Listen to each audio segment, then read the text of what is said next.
โอ้สูงมันก็กำลังไปไปขมวดให้ตัวนี้ให้สูงกว่านี้โอ้โหเดี๋ยวสิฮอดแล้วน่าจะสิฮอดเลยไม่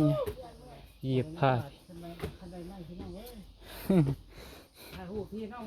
เฮ้ยโอ้ยเมื่อย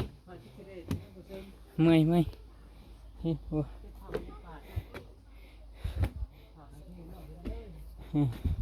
พี่น้องบัวลายโอ้ยเมื่อย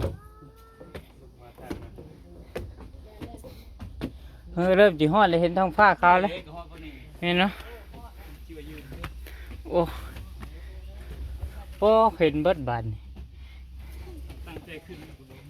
ส่งเพียงเวียงจันทร์โมเมนต์ได้ตรงนี้โอ้เป็นตาย่านแต่ว่า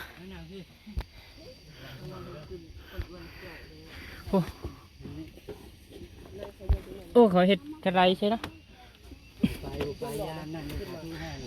ใช่ค่อยอายุครับได้พอจองให้ด้วยเบิ่งใช่ปินใหญ่ชุกกันปินให้เสือหัวไปนะหัวไปไปแล้วถึงลงมาที่ก่อนวีไฟตีหินภาษาทูให้ไปยืนถ่ายรูปไปถ่ายรูปด้วยถ่ายรูปไว้ลุกคุณไปยืนถ่ายรูปร่วมไปสูงเลยกันแล้วม่อนตัว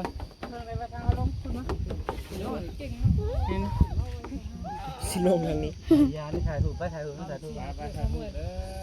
ตั้งแรกก็ถูกไปพี่นางอ่ะถ่ายรูปไปนะทีมงานก็